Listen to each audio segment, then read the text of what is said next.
السلام علیکم۔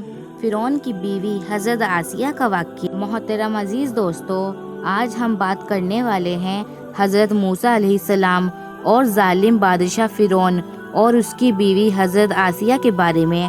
آپ سے گزارش ہے اس واقعے کو پورا سنیں۔ حضرت آسیہ علیہ السلام نے اللہ تعالیٰ سے دعا مانگی، اے میرے پروردگار، میرے لیے جنت میں گھر بنا دے، مجھے فرعون اور اس کے برے کاموں سے بچا لے اور ان ظالموں سے چھٹکارا دلا دے۔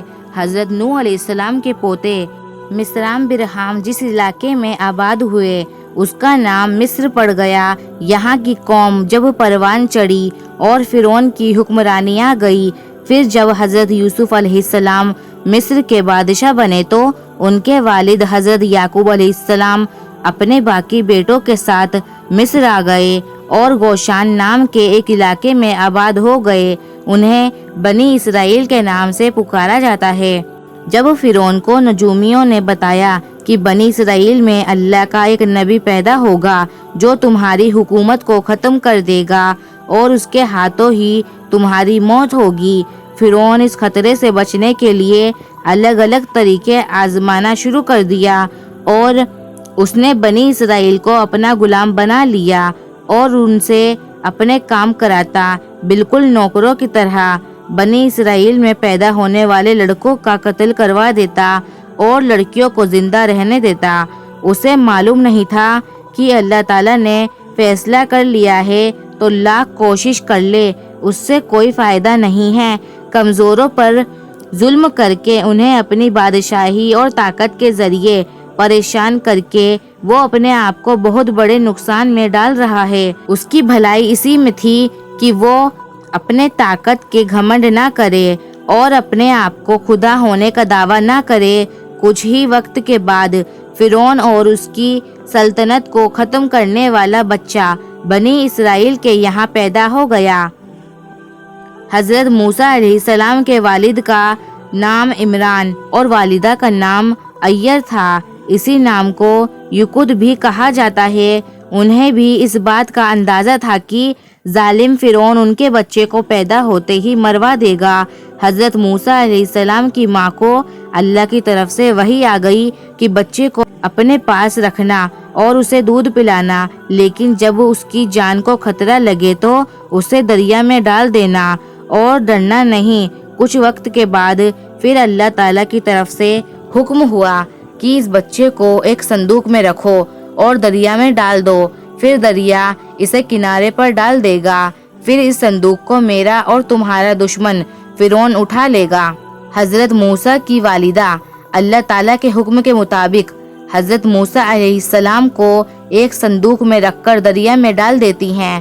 جب بچے والا صندوق دریا میں بہتا ہوا فرعون کے محل کے پاس جا کر پہنچا تو فرعون کی بیٹی اور اس کے غلام صندوق کو دیکھ کر حیران ہو گئے۔ اس کے بعد انہوں نے اس صندوق کو دریا سے نکالا اور ملکہ آسیہ جو فرعون کی بیوی تھی اس کے حوالے کر دیا۔ جب فرعون کی بیوی نے صندوق کا ڈھکن کھولا تو ایک خوبصورت بچے کو دیکھ کر بہت خوش ہوئی اور انہوں نے فوراً بچے کو پالنے کا فیصلہ کر لیا۔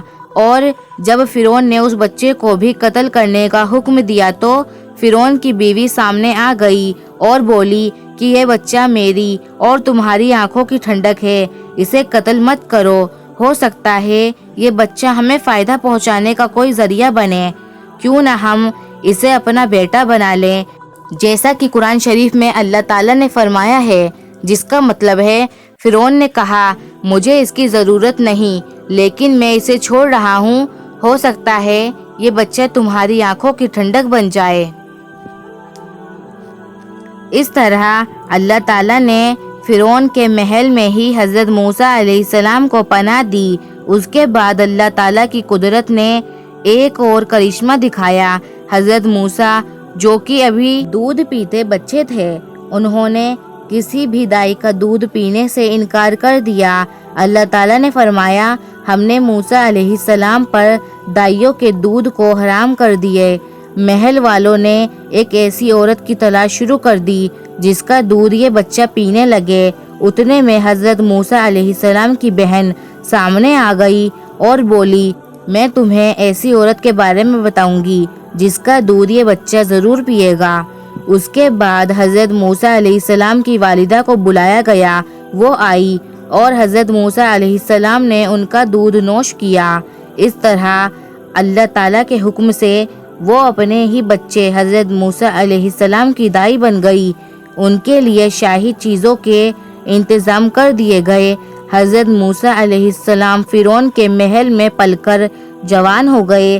اللہ تعالیٰ نے انہیں اسلام کا پیغام پہنچانے کا حکم دیا۔ کچھ وقت کے بعد جب حضرت موسیٰ علیہ السلام نے اپنے نبی ہونے کا اعلان کیا، جس کے بعد فرعون حضرت موسیٰ علیہ السلام کا کھلا دشمن بن گیا اور فرعون کے جادوگروں اور اس کے سپاہیوں کو حضرت موسیٰ علیہ السلام نے اپنے عصا یعنی لاٹھی سے شکست دی، تو وہ لوگ فوراً حضرت موسیٰ علیہ السلام پر ایمان لے آئے اور حضرت آسیہ بھی حضرت موسیٰ علیہ السلام پر ایمان لائی، لیکن وہ لوگ فرعون کے ظلم سے اچھی طرح واقف تھے، اس لیے ان لوگوں نے اس بات کا کسی سے ذکر نہیں کیا۔